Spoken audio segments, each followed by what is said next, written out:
सादर नमस्कार, सादर जय जिनेंद्र। क्षमा ब्रेकिंग जैन न्यूज प्रतिदिन प्रातः, दोपहर एवं रात्रि में देश भर से संपूर्ण जैन समाज से संबंधित सही और सकारात्मक समाचारों के लिए देखना और सुनना न भूलें। साथ में आपसे विनम्र निवेदन है कि यदि आपने इस चैनल को सब्सक्राइब नहीं किया है तो कृपया अवश्य कीजिए और शेयर और लाइक करके धर्म प्रभावना में सहयोगी एवं सहभागी बनिए।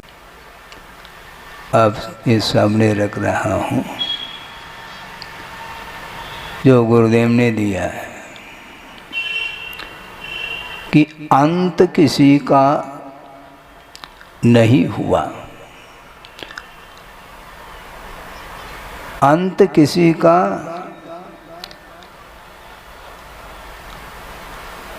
नहीं हुआ, अनंत सब हे संत, पर सब मिटता सा लगे पतझड़ पुनः बसंत। अंत किसी का कब हुआ, अनंत सब हे संत, पर सब मिटता सा लगे पतझड़ पुनः बसंत। यह परिणमन है और यह परिणमन रुकने वाला नहीं है, और यह परिणमन जीव का कर्म के अधीन भी होता है, और कर्मातीत अवस्था में भी यह परिणमन रुकता नहीं है। किंतु चतुर्गति रूप जो परिणमन है या परिभ्रमण है, उसको रोकने के लिए यह वक्त आया है। बहुत कठिन काम है, रुकने वाला नहीं। ये मान के चलो कि चातुर्मास वर्षा योग की स्थापना हुई है और निष्ठापन का भी वक्त आएगा, किंतु ये ध्यान रखें निष्ठापन के साथ साथ जिंदगी में से 4 महीने भी निकल जाएंगे। ऐसा नहीं कि केवल वर्षा योग निष्ठापन को प्राप्त हो गया और जिंदगी हमारी ज्यों की त्यों बनी हो, ऐसा संभव नहीं है। ये परिणमन निरंतर चल रहा है, उसको देख करके मन में ऐसा विकल्प आता है परिणमन रुकेगा कब, क्योंकि ये वैभाविक जो परिणमन है जो संसार देखने में आ रहा है, उसको रोकने की क्षमता अनंत शक्ति के धारक भगवान भी नहीं रोक पाएंगे, क्योंकि हम रोकना नहीं चाहते। इसलिए हम यदि रोकना चाहते हैं, रोकने की इच्छा है, तो भगवान आपके लिए बहुत जो निमित्त के रूप में आपके सामने आ सकते हैं। कई बार भगवान के दर्शन साक्षात किए हुए होंगे। इस प्रकार के जो उच्चतम निमित्तों का समागम प्राप्त करने के उपरांत भी उपादान हमारा ज्यों का त्यों बना हुआ है, उसमें कोई परिवर्तन नहीं आया है। और उपादान में जब तक परिवर्तन नहीं आएगा तब तक इस प्रकार के अनेकों निमित्त मिल सकते हैं, इसके उपरांत भी उसका उपयोग करने के ऊपर निर्धारित है।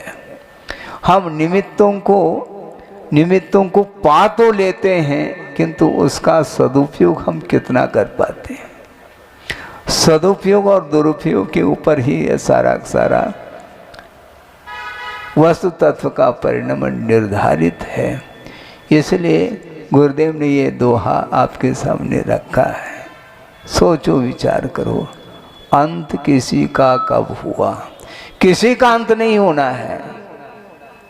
अनंत सब हे संत, संत के लिए संबोधित करते हुए गुरुदेव कह रहे हैं अंत किसी का कब हुआ, अनंत सब हे संत, पर सब मिटता सा लगे पतझड़ पुनः। ये जो पर्याय की ओर दृष्टि जाती है तो यह पतझड़ के समान यह मिटता सा लगता है, मिटता नहीं पर सब मिटता सा लगे। ये सांप जुड़ा हुआ है, ये मिटता सा लगे किंतु मिटता नहीं। जैसे पतझड़ पुनः पतझड़ हो जाता, पुनः वसंत आ जाता, पुनः पतझड़ हो जाता, पुनः वसंत की बहार आती है। यह परिणमन है और यह पौद्गलिक परिणमन है और इसके साथ संबंध जीव का अनादिकालीन है। संबंध हुआ नहीं, पौद्गल के साथ संबंध हुआ है, इस प्रकार यदि हम कहते हैं तो उसके पहले संबंध नहीं हुआ था ऐसा समझ में आता है, किंतु ऐसा है नहीं। ये अनादिकालीन यह संसार की परंपरा वृक्ष और बीज की भांति चली आ रही है, इसको रोकने की बात आती है। और सुबह भी आप लोग सुन रहे हैं श्रावकाचार, और मध्याह्न में अध्यात्म ग्रंथ का भी स्वाद आप लोग ले रहे हैं। सुनने की अपेक्षा से वैसा स्वाद नहीं आएगा, ये ध्यान रखो, क्योंकि समय सार का स्वाद वह श्रवणों के लिए भी दुर्लभ है, ये ध्यान रखो। कुंद ने कहा विरल ही श्रमण होंगे जो इस शुद्धोपयोग का स्वाद लेते हैं। और स्वाद कैसा है महाराज, यदि पूछेंगे तो उस स्वाद को छोड़ करके बाहर आना पड़ेगा। कुंद स्वामी ने भी जो शुक्ल ध्यान अथवा शुद्धोपयोग का जो वर्णन किया है वह प्रवृत्ति की भूमिका में ही किया है, जिसको शुभोपयोग की भूमिका बोलते हैं। इसलिए जब शुक्ल ध्यान में लीन हो जाता है उस समय जो स्वाद आता है वह कथन करने योग्य नहीं, क्योंकि जो कुछ भी कथन करने में बात आती है वह शब्दों के माध्यम से आती है। और शब्द सो बोध नहीं, गुरुदेव का कहना, शब्द सो बोध नहीं, बोध सो शोध नहीं। शब्द सुनते हैं और शब्द वातावरण में विलीन हो जाते हैं। क्यों? यह पौद्गलिक परिणति है। वो शब्द के माध्यम से ज्ञान तक गति होती है और जिसकी बुद्धि काम कर रही होती है उसी के लिए वह शब्द ज्ञान के लिए एक माध्यम बनता है। नहीं है तो कौन जानता है इस शब्द का क्या अर्थ है, इस शब्द का क्या मीनिंग है। इसको समझने के लिए बुद्धि की आवश्यकता है। बुद्धि काम नहीं करती है। कर्म के तीव्र उदय में कभी भी बुद्धि काम करती नहीं, इसलिए देशना सुनने की पात्रता भी आवश्यक है।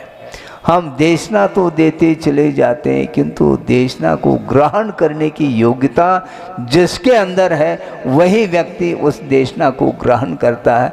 बाकी ओम शांति है। ओम शांति का समझ में आ रहा है? ग्रहण नहीं कर पाता वो। योग्यता बहुत बड़ी वस्तु है।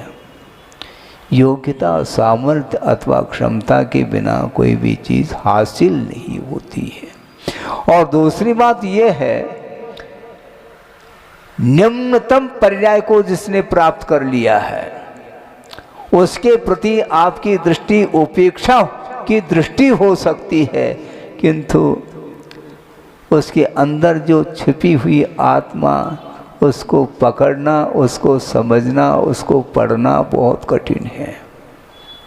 धर्म के सहारे जीव का उत्थान होता है, चाहे वह तिर्यंच हो, चाहे नारकी हो, चाहे और किसी गति का क्यों न हो। धर्म का सहारा छोड़ दिया तो दुर्गति मिलेगी, और धर्म का सहारा ले लिया तो दुर्गति से भी उसका उत्थान होता है। किसके बल से? धर्म के बल से होता है, धन के बल से नहीं, धर्म के बल से होता है। धर्म और धन में अंतर क्या है महाराज? धर्म अलग चीज है। धर्म चेतनात्मक है। जीव द्रव्य के अंदर जो गुण है, चैतन्य गुण की परिणति है, उसका जो स्वरूप है उसका नाम धर्म कहा है। वस्तु का जो स्वभाव है उसी को धर्म के रूप में प्ररूपित किया है आचार्यों ने। इसलिए धर्म की ओर दृष्टि जानने के लिए भी सात से पुण्य की आवश्यकता पड़ती है, और सात से पुण्य जिसके पल्ले में नहीं है वह धर्म की पहचान वह कर ही नहीं सकता, क्योंकि धर्म दिखाई थोड़ी देता है, धर्म देखने में नहीं आता, क्योंकि वह भावात्मक वस्तु है। कोई धर्म सॉलिड वस्तु नहीं जिसको हम खरीद ले दुकान में जा कर के 1 किलो हमें धर्म तोल करके दे दो, ऐसा होता है क्या? 1 किलो धर्म नहीं, 1 किलो गुड़ अथवा शक्कर तो तोल करके दे सकते हैं, दिया जा सकता है, किंतु धर्म तोलने में नहीं आता, वह अतुलनीय वस्तु है। किंतु उस धर्म को नहीं समझते हुए संसारी प्राणी छोटे छोटे अन्यान्य अपने से पृथकभूत जो वस्तु है उससे आकर्षित होता चला जा रहा है। उसकी दृष्टि धन की ओर जा सकती है, किंतु धर्म की ओर दृष्टि नहीं जा पाती। हाँ, दुनिया में बहुत सारे धर्म हैं।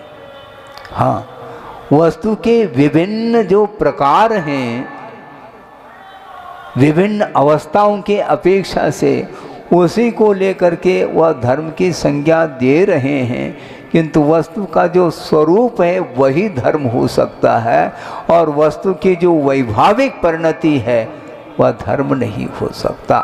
इसलिए श्रावकाचार ग्रंथ में आप लोगों ने पढ़ा है, सम्यक दर्शन, सम्यक ज्ञान और सम्यक चारित्र, इसी को भगवान ने धर्म की संज्ञा दी है। धर्मेश्वरा धर्मम विदु ऐसा कहा है।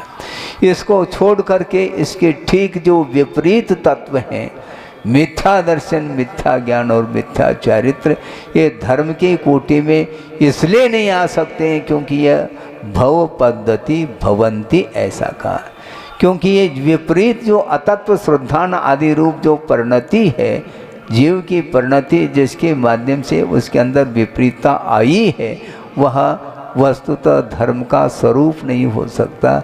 वह क्योंकि धर्म कभी भी संसार के परिभ्रमण में कारण नहीं हो सकता, संसार से उठाने में कारण होता है। इसलिए विपरीत जो दर्शन ज्ञान चारित्र हैं उसके माध्यम से संसार का विकास होता है। संसार का विनाश करना चाहो क्या? नहीं करना तो चाहते हैं, तो क्यों लगा रहे हैं आप? करो। किंतु धर्म का स्वरूप जब तक उसका मर्म, उसकी जो विराटता है, उसकी जो गूढ़ता है, वह जब तक आपकी बुद्धि का विषय नहीं बनेगा तब तक धर्म का परिचय नहीं हो सकता है। हर व्यक्ति अपना परिचय दे रहा है, किंतु धर्म का क्या परिचय, धर्म का क्या स्वरूप है, वह कोने में है। बहुत कठिन काम है। इसलिए निम्नतम जो परिणति जिस जीव की है उसका भी कल्याण होता है, धर्म के सहारे होता है। हाँ, उत्तम धम्मेन जुदो आपके सामने गाथा रखी जा रही है।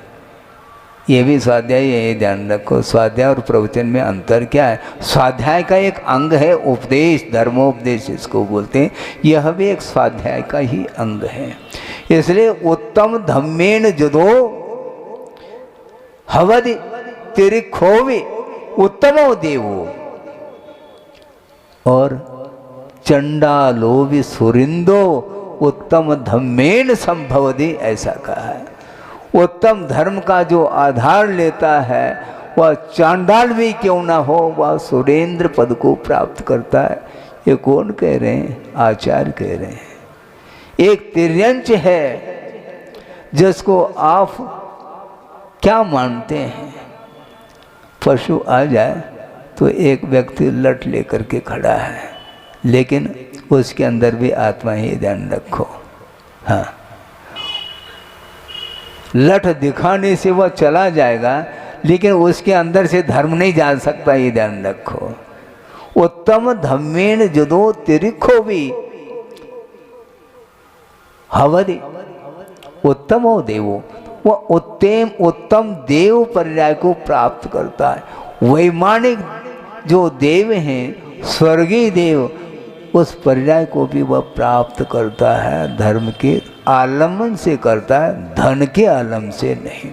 यहाँ तक कि कोई चांडाल भी क्यों न हो, वह सुरेंद्र पद को प्राप्त करता है। उत्तम धर्मेन संभवति का, उत्तम धर्म के माध्यम से ही इस प्रकार के उच्च पद को वह प्राप्त कर लेता है।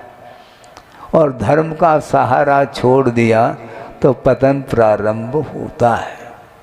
इसलिए बार बार चिंतन मनन करने के उपरांत भी जो होनहार जीव होता है उसी का कल्याण हो सकता है।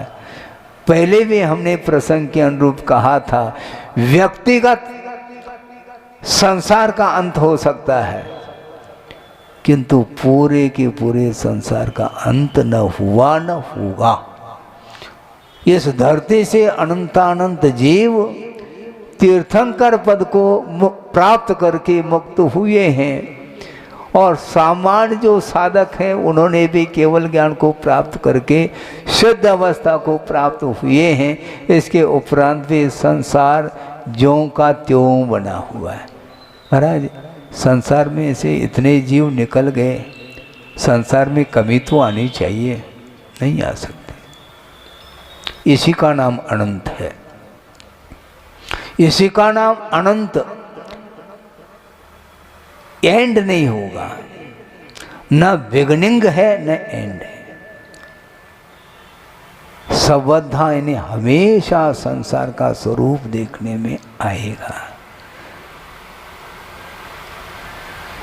उस संसार में अपन और आप रह रहे हैं। वृषभनाथ भगवान को देख लो, उनका इतिहास देखेंगे तो वो भी हम और आपके समान ही इस धरती पर जन्म लेते थे।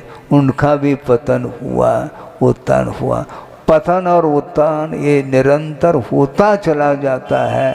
जब उसका संसार का अंत होने को होता है उस समय कुछ इस प्रकार के निमित्त जिनका समागम प्राप्त करके वह पुरुषार्थ के माध्यम से अपने शुद्ध परमात्मा तत्व को प्राप्त कर लेता है। एक प्रसंग आपके सामने रख रहा हूँ, वह ये है, एक चांडाल है और उसको एक दिन सर्प ने डस लिया। सुन रहे हैं आप? हाँ। आधा घंटा होने को है, ध्यान रखो। हाँ, इसी को बोलते हैं परिणमन।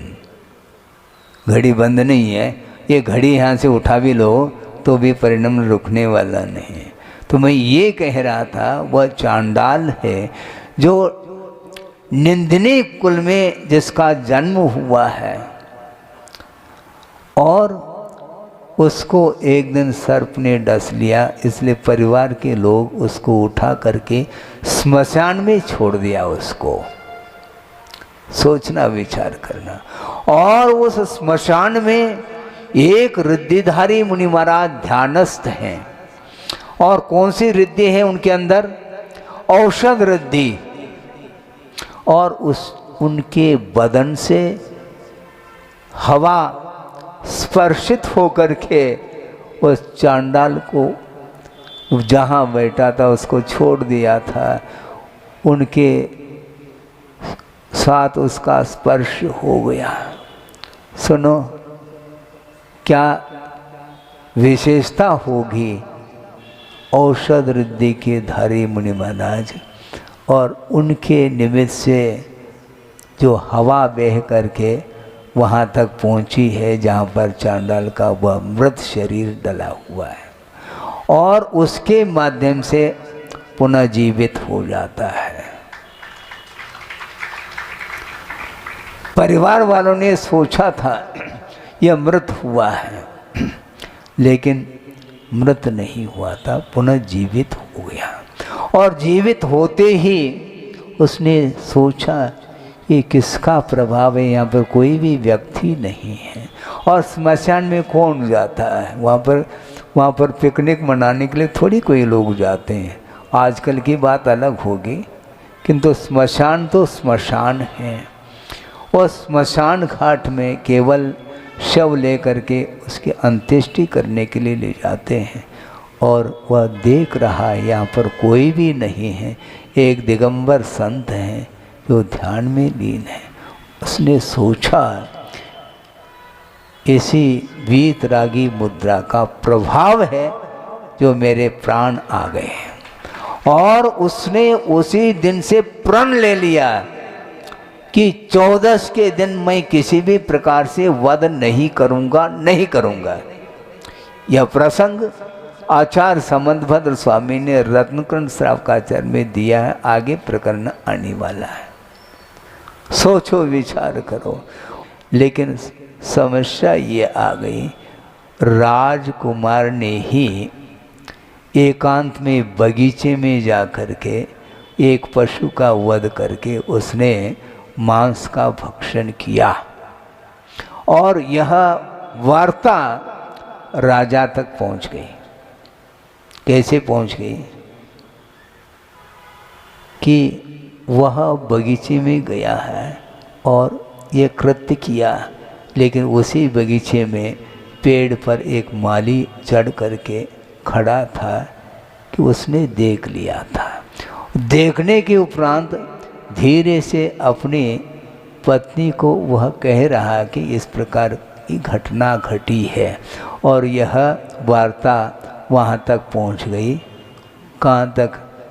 जो कर्मचारी थे, ये सिपाही वगैरह जिसको बोलते हैं, कोतवाल वगैरह, उनके कान तक यह वार्ता पहुँच गई, और उन्होंने जा कर के राजा के सामने ये बात रखी। तो राजा ने कहा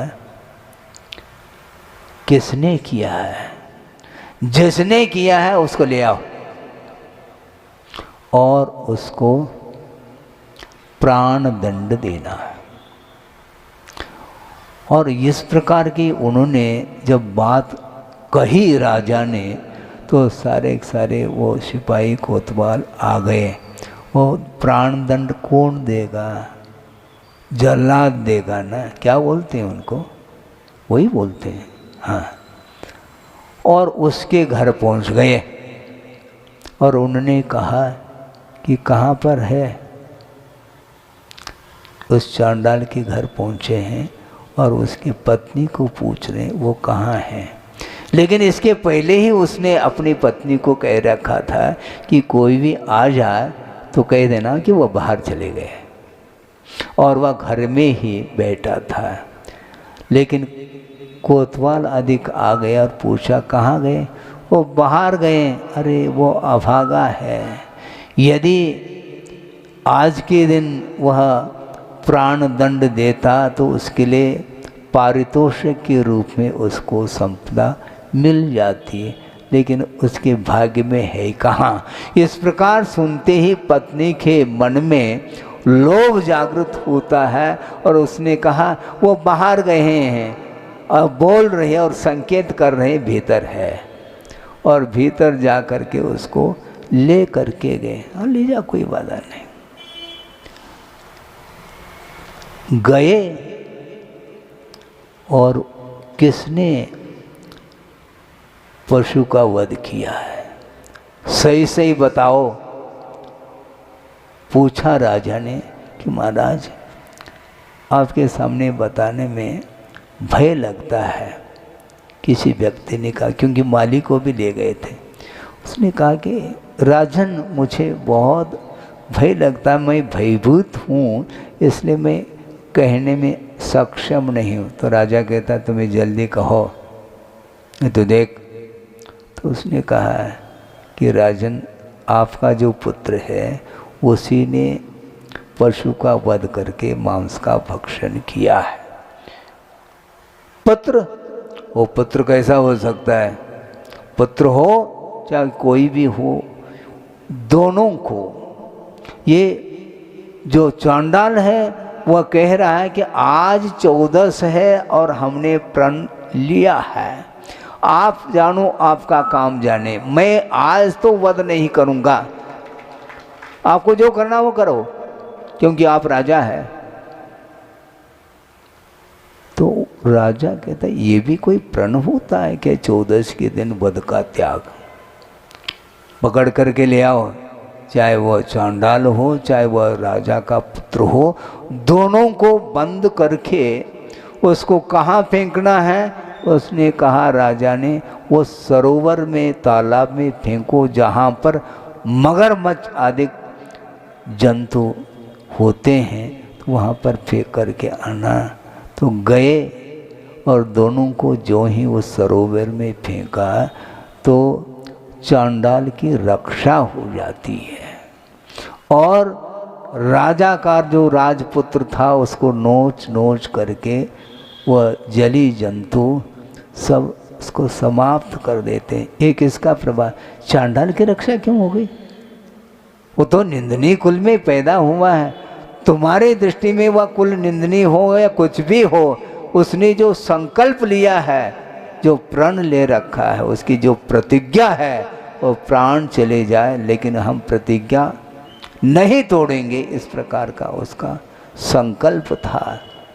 धम्मो मंगल मुख्यटम अहिंसा संयमो तवो देवाविता सपणमंती जस धम्मे सयामनो। जिसके हृदय में धर्म का वास है उसकी रक्षा देव भी आकर के करते हैं, आपकी कोई आवश्यकता ही नहीं हमें। ये लिखा है आगम ग्रंथों में, कहानी आपकी पूरी हो गई। सोचो विचार करो, वह एक नीच कुलीन व्यक्ति है चांडाल, लेकिन वह नीच कुल हो उच्च कुल हो, उसने जो कार्य किया है वह कार्य अपने आप में वह महत्वपूर्ण है। और आचार्य समंतभद्र स्वामी ने उस चांडाल को रखा है अहिंसा की अपेक्षा से। ये परीक्षा होती है। एक छोटा सा व्रत, छोटा सा नियम आपके लिए लग रहा है, किंतु वह व्रत कोई भी छोटा और बड़ा नहीं होता, उसका जो फल है वह सामने दिखने में आता है। और उस संकल्प के माध्यम से, उस नियम के माध्यम से वह स्वर्ग चला जाता है। इसलिए चंडालो भी सुरिंदो उत्तम धम्मेन संभवति, ऐसा कहा। उत्तम धर्म के माध्यम से ही वह चांडाल भी वह सुरेंद्र पद को प्राप्त करता है। महाराज, आप व्रत की बात करते हैं, त्याग की बात करते हैं, हमसे नहीं बनता। अच्छा, आपसे नहीं बनता और उससे कैसा बन रहा है मुझे बताओ। उससे भी अपना स्तर नीचा है क्या? सोचो विचार करो। उच्च कुल में पैदा होने के उपरांत भी उस कुल का यदि सदुपयोग नहीं करता है और अहंकार में चोर हो करके वह कुछ भी करने के लिए तत्पर हो जाता है, तो उसका वह उच्च कुल भी समाप्त हो जाता है। नारकी मर करके कभी नरगति को नहीं जाता है। क्या सुना? नारकी जब प्रतिपल वह हिंसा का कार्य कर रहा है, किंतु वह मर करके या तो तिर्यंच बनता है अथवा मनुष्य बनता है। सोचो विचार करो। और नरक गति से मनुष्य पर्याय को प्राप्त करके उच्च कुल में पैदा हो करके वह आगे उसका विकास हो रहा है। किसके बल से हो रहा है? क्योंकि हमेशा संसारी प्राणी के परिणाम जो होते हैं वो एक से नहीं होते, अप डाउन होते रहते। जैसे ब्लड प्रेशर है, बीपी, कभी हाई कभी लो, कभी हाई कभी लो। इसी प्रकार परिणामों में तरतमता हमेशा बनी रहती है। इसलिए किसी की उपेक्षा हम नहीं कर सकते। अज्ञान दशा में उसने कृत्य किए होंगे, इसलिए उसको नीच कुल मिला, किंतु उस नीच कुल में पैदा होने के उपरांत भी कुछ स्टॉक पुण्य रहता है। और रिद्धिधारी मुनि महाराज का दर्शन हम और आप नहीं कर सकते, उस चांडाल ने किया है। उसका कौन सा पुण्य होगा? क्वालिटी भिन्न भिन्न है, भिन्न भिन्न क्वालिटी है। हाँ, पक्की बात है। कोई मनुष्य बन कर के भी क्रूरता के कारण हिंसा का कार्य कर लेता है तो अधोगति का पात्र बनता है, और वह नीच कुलीन वह मनुष्य भी स्वर्ग चला जा रहा है। सोचो तो हम धर्म के ठेकेदार हम हो गए। ऐसा नहीं होता, ध्यान रखो। जो पाले उसका धर्म होता है, पालने वालना चाहिए। पालन आप छोटे छोटे नियमों के माध्यम से भी अपने आत्मा का विकास, उसकी उन्नति कर सकते हैं, किंतु रुचि की आवश्यकता है, और रुचि का अर्थ ही सम्यक दर्शन कहा है। यदि आस्था है धर्म के प्रति, अहिंसा के प्रति, दया के प्रति, अनुकंपा करुणा के प्रति, तो वह उस सम्यक दर्शन अथवा आस्था के माध्यम से वह अपने जीवन को उन्नति की ओर ले जाता है। यह कौन कह रहे हैं? आगम कह रहा है। और आगम और हम और आप क्या समझ पाते हैं? आगम में क्या लिखा है, प्रभु का क्या स्वरूप है, कौन बताने वाले हैं? भगवान तो है नहीं साक्षात, इसलिए प्रभु का स्वरूप गुरु के द्वारा ही प्राप्त होता है। और जिसने अपने जीवन को गुरु बनाया है, फिर कहना ही क्या है। लेकिन ये ध्यान रखो, गुरु बनाने के उपरांत भी परिणाम एक से नहीं रह सकते, अप डाउन इसलिए कहा था। यदि मान लो जीवन में किसी भी निमित्त को लेकर के परिणामों में यदि मान लो हानि होती है, उस हानि के कारण वह कहाँ पहुँचेगा कुछ भी कहा नहीं जा सकता। एक चींटी है, हमने परसों भी बात कही थी, बहुत छोटी सी वह चींटी है, और वह जा रही है दीवार के सहारे, और चलते चलते चलते छत को वो छूने वाली है, और पैर स्लिप हो जाते हैं, और फिर नीचे, फिर 1 2 1 2 1 2 करना, हम शिखर तक पहुंच गए। ध्यान रखो, शिखर तक पहुंचते हुए भी अहंकार करोगे तो पतन होने में देर नहीं लग सकता, ये ध्यान रखे। इसलिए गुरुदेव का बार बार कहना है, श्रमण बने हैं, इसका अर्थ नहीं श्रमण बनने के उपरांत अब मोक्ष मार्ग प्रारंभ हुआ है, अंत नहीं हुआ है। श्रमण बनना पर्याप्त नहीं, किंतु सामान्य पद को अंगीकार करना चाहिए। अर्थात श्रमण के अनुरूप यदि उसके अंदर गुण नहीं है, वह सामान्य नहीं माना जाता। यह कुंद देव कह रहे, मैं नहीं कह रहा हूँ। और कुंद ने जो कहा है वो सारा सारा वहाँ तक पहुँचने के लिए गुरुदेव ने ही हम लोगों को समझाया है। अपने पास बुद्धि कहाँ थी, हम कहाँ थे और कहाँ ले आए वो हैं। ये विकास किसके बदौलत हुआ है? गुरु के बिना जीवन की उन्नति, जीवन का विकास संभव नहीं है। इसलिए उनका बार बार कहना, हमेशा अलर्ट रहना चाहिए। श्रवण होने के उपरांत भी थोड़ी सी यदि मान लो असावधानी हो जाएगी तो कभी भी वह उसका पतन हो सकता है। एक उदाहरण दिया था गुरुदेव ने, देखो सोचो विचार करो उनकी दृष्टि किधर जाती। वो भी चिंतन करते हैं और अपन भी चिंतन करते हैं। हमारा चिंतन समाप्त हो जाता, उनका प्रारंभ होता है। समस्या तो ये है, एक शब्दकोश है, बहुत छोटा सा है, जिसका नाम नाम माला। एक ही वस्तु के अनेक नाम होते हैं, एकार्थवाची जिसको बोलते हैं। उस नाम माला में हाथियों के अनेक नाम गिनाए, गज भी बोलते हैं, हस्ती भी बोलते हैं, और भी बहुत सारे हैं, करी ये भी बोलते हैं। इसी प्रकार एक और शब्द है वहाँ पर, स्तंभे रमः एक शब्द है। ये क्या मतलब हुआ महाराज? ये हाथी के लिए क्यों? सुनो, स्तंभे रमः अर्थात एक बहुत बड़ा स्तंभ यानी खंबा है, और उस खंबे से उस हाथी को बांध दिया है और उसमें वह रमता है, तो उसको स्तंभे रमः, उस स्तंभ में वह रम रहा है और वह हाथी उस खंभे को उखाड़ नहीं सकता, इतना वह मजबूत इसको गाड़ दिया है।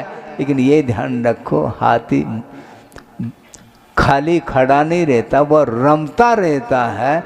इस प्रकार बार बार उस खंडे से रमने से वह कालांतर में जाकर के वह खंभा उखड़ जाता है, ये ध्यान रखो। इसी प्रकार हमने चारित्र को अंगीकार कर लिया है, लेकिन ये ध्यान रखो वह चारित्र किसी भी पल में वह चारित्र रूपी खंभा उखड़ सकता है, इसलिए हमेशा अलर्ट रहने की आवश्यकता है, ऐसा गुरुदेव का कहना था।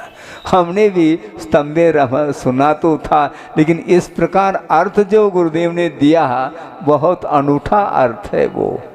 इसलिए श्रमण बनने के उपरांत भी और अलर्ट रहने की, सावधान रहने की आवश्यकता है। किसी भी पल में वह श्रमण पद से नीचे आ सकता है। इसका अर्थ क्या, श्रमण पद बना रह सकता है, किंतु श्रामण्य जो है वह समाप्त हो सकता है, जिसको भाव लिंग बोला गया। श्रमण के अनुरूप यदि उसके भीतर की गुणस्थान की परिणति यदि नहीं रहती है तो वह केवल स्टेचू है। हाँ? एक और उदाहरण दिया था गुरुदेव ने, आपके सामने रख रहा हूं। गज भुक्त कपित्वत कहा, यानी हाथी ने केत का फल निगल लिया है। आप सुन रहे हैं, हाथी है और केत का फल जानते हैं कि नहीं, कबीट बोलते हैं उसको। हाँ, वह कैसा होता है, खट्टा होता है, उसकी चटनी होती है।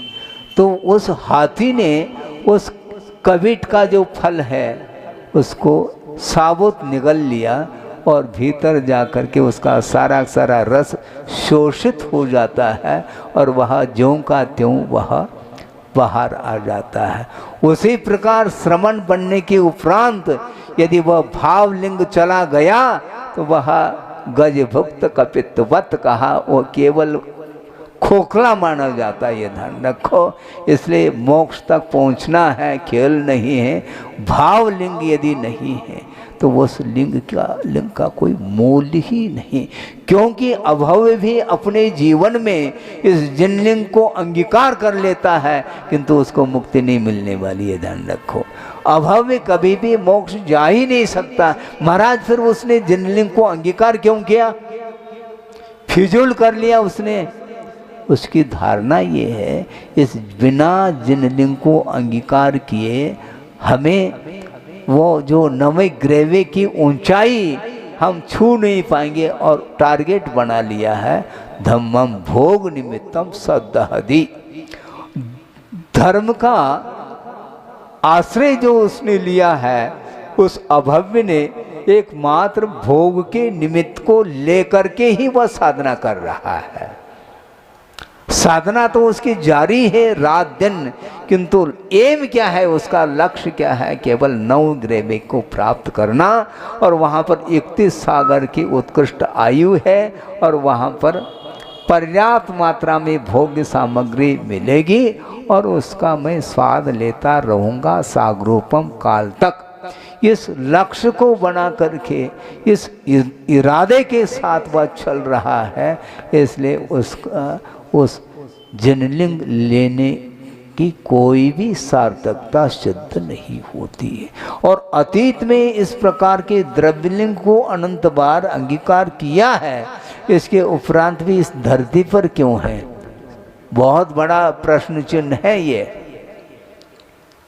जिनलिंग को अंगीकार करने के उपरांत भी मुक्ति मिलेगी, क्यों नहीं मिली, ये प्रश्न है। तो आचार्य कहते हैं भावलिंग के अभाव में मुक्ति कभी न मिली न मिलेगी। सोचो, आप गमला जानते हैं, गमला जिसमें फूल का पौधा आप लगाते हैं, गमला तो ले आए किंतु फूल का पौधा है नहीं, खाली उस गमले से ले करके माथा फोड़ना है कि क्या करना है।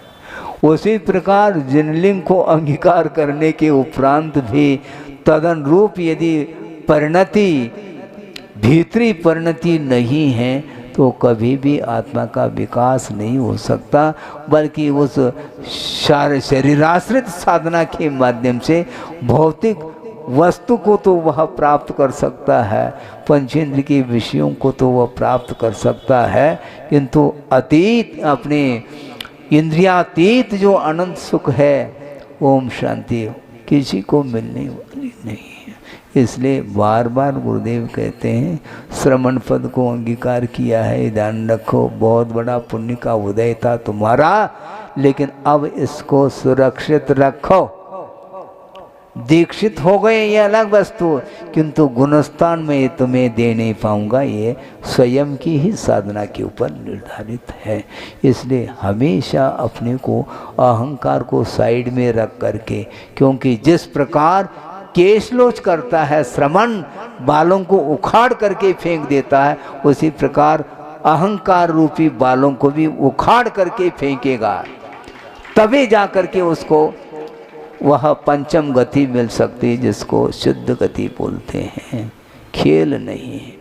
बाहरी परिग्रहों का विमोचन करना बहुत सरल है और अतीत में अनंत बार किया है। इसके उपरांत अहंकार ज्यों का त्यों पल रहा है, इसलिए आत्मा की उन्नति हो तो कैसी हो। और एक चांडाल होने के उपरांत भी एक छोटा सा व्रत ले लिया, लेकिन वह उस व्रत को कायम रखा। सोचो, विचार करो, उस चांडाल ने क्या जीत लिया मालूम है? उसने लोभ को भी जीत लिया और भय को भी जीत लिया। ध्यान रखो, यदि उस दिन वह पशु का अपने वध कर लेता, मान लो जो प्राण दंड दिया जा रहा था, उस दिन वह राजा की बात को मान लेता, तो मुंह मांगा वह धन मिल जाता है, लेकिन धन के प्रति उसकी कोई लालसा नहीं, लोभ नहीं है, और मृत्यु से भी डर नहीं उसको। अरे ये प्राण मिलते हैं चले जाते हैं, मिलते हैं चले जाते हैं, ये जन्म और मरण अनंतकालीन ये परंपरा है, कोई नई बात थोड़ी है। लेकिन हमने जो संकल्प लिया है, कृत संकल्पित हुआ, अब उसको किसी भी प्रकार से मैं परिवर्तित नहीं कर सकता। इसी को बोलते हैं वह संकल्प, वह कभी भी वह खंबा उखड़ नहीं सकता है। हाथी भी आ जाए तो उसको उखाड़ नहीं पाएगा उस संकल्प को। तो देव आकर के उनकी रक्षा करते हैं, क्योंकि जिसने धर्म की रक्षा की है उसकी रक्षा देव करते हैं। इसलिए धर्म को सुरक्षित रखो। आप प्रतिदिन प्रातःकालीन स्वाध्याय और मध्याह्नकालीन स्वाध्याय सुन रहे हैं, उसमें जो भी वर्णन आया है वह कहाँ से आया है? वीर हिमाचल से हैं। महाराज, अब आपके बिना हम कैसे सुन पाएंगे? ध्यान रखो, हम भी सुन रहे हैं आपके साथ। हाँ, हम भी स्वाध्याय कर रहे हैं, सामूहिक स्वाध्याय चल रहा है। हम पढ़ा नहीं रहे हैं आपको, हम स्वयं पढ़ रहे हैं और सामूहिक। मैं पढ़ा रहा हूं, तुम पढ़ो, पन वापस वही आ गया। ये मैं और तुम ये छोड़ो और वस्तु के स्वरूप की ओर दृष्टि रखो तो उत्थान होगा। लक्ष्य क्या है अपना? लक्ष्य और कुछ नहीं, अनंतकालीन जो कर्म के साथ जो परिणमन चल रहा है जीव का, उससे ऊपर उठने के लिए एकमात्र साधना है। और छोटे छोटे भी व्रत क्यों ना हो, वो आपका जो विकास है उस विकास के लिए वह कारण बनता है। इसलिए गुरुदेव ने कहा व्रत कोई भी छोटे नहीं होते हैं। 14 के दिन उसने संकल्प किया था, इसके उपरांत भी इतना फल उसको मिला है, तो आपको क्या फल नहीं मिल सकता? महाराज हम ऐसा करेंगे तो क्या फल मिलेगा? अरे भैया फल छोड़ो, फल की ओर दृष्टि मत रखो। भगवान के चरणों में और गुरु के चरणों में जाने के उपरांत निरपेक्ष भाव के साथ बिना किसी अपेक्षा रखे यदि प्रभु और गुरु की आराधना करते हैं, तो उस आराधना के माध्यम से ही आत्मा का उद्धार हो सकता है, कल्याण हो सकता है। लिखा सब है, लख कौन रहा है, समस्या ये है। लिखा सब कुछ है, देख कौन रहा है, उसको कौन हृदय से सुनना चाहता है। बहुत कठिन है ये। धर्म को सुनते हुए भी, देशना को सुनते हुए भी यदि आप ग्रहण करने का भाव नहीं रखोगे तो इस प्रकार की देशना अनंत बार हमने सुन ली है और अभव्य ने भी सुन लिया। बल्कि यहाँ तक आगमकारम का ये कहना है कि अभव्य जिसने जनलिंग को अंगीकार किया है और आगम के अनुरूप चर्या का पालन कर रहा है और आगम के अनुरूप वह प्रवचन भी कर रहा है और उसके प्रवचन को सुन करके अभी तक अनंत जीव मुक्त हो चुके हैं। वो क्या सुना आपने? अभव्य के उपदेश सुन करके भव्य जीवों का कल्याण हुआ, लेकिन अभव्य का कल्याण न भूतो न भविष्यति। ऐसा क्यों महाराज? क्यों मत पूछो, क्योंकि ये प्रकृति है, ये स्वभाव है जीव का। अभव्य किसी ने बनाया नहीं है, न भव्य को अभव्य बनाया जा सकता है न अभव्य को भव्य बनाया जा सकता है, किंतु नेचुरलिटी, ये नेचुरल परिणमन है, किसी कर्म सापेक्ष यह परिणमन नहीं है। तो ऐसा क्यों है? इसलिए क्यों मत पूछो तर्क से, स्वभाव रहता दूर। स्वभाव के क्षेत्र में तर्क नहीं चल सकता। ऐसा क्यों, ऐसा क्यों? अग्नि गर्म क्यों है, हम पूछ रहे हैं, उत्तर दोगे क्या? अग्नि गर्म क्यों? गर्म है इसलिए गर्म है।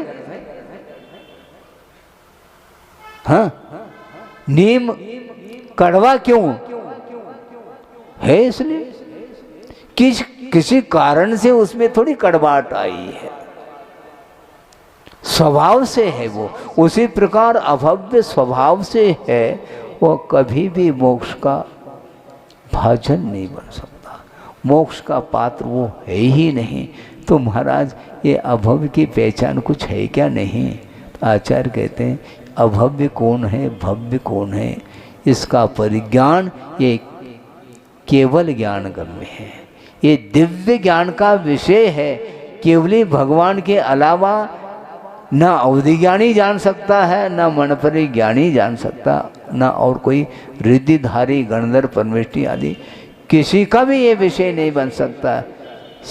केवल केवली भगवान का विषय है। तो एक बार कहा था गुरुदेव के सामने, महाराज जब केवली भगवान है ही नहीं तो हम कैसे पहचान पाएंगे? थोड़े बहुत कम से कम मोटे रूप से तो आप कह दो। और एक सज्जन उठ करके खड़े हो गए, महाराज हम बहुत, हमारे अंदर आकुलता बढ़ रही है। किस बात को लेकर के? महाराज इसी बात को लेकर के, मैं भव्य हूँ क्या नहीं?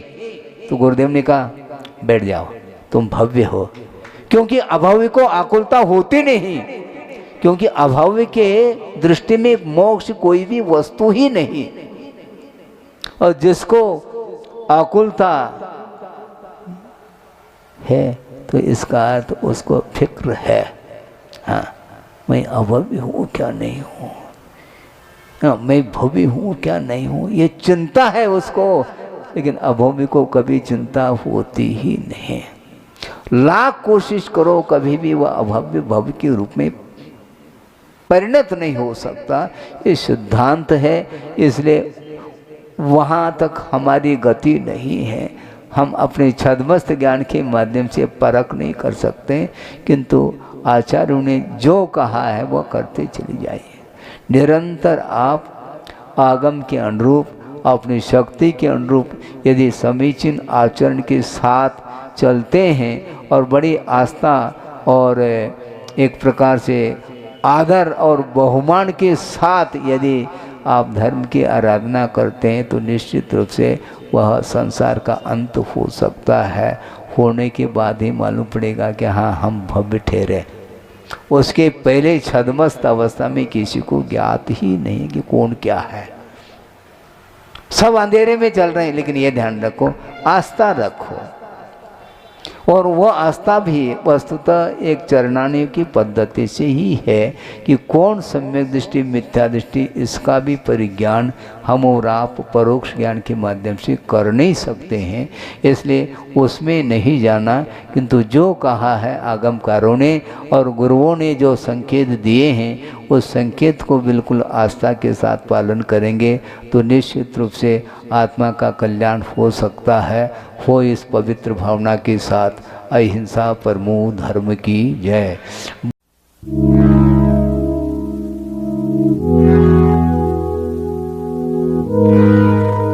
क्षमा breaking Jain news YouTube channel पर विज्ञापन देकर धर्म प्रभावना में बने सहभागी। विज्ञापन देने हेतु संपर्क कीजिए मोबाइल नंबर 9026900740 एवं समाचार एवं वीडियो भेजने हेतु व्हाट्सएप नंबर 9335236222। क्षमा breaking Jain news YouTube channel देखने के लिए आपको बहुत बहुत धन्यवाद। सादर प्रणाम, सादर जय जिनेंद्र।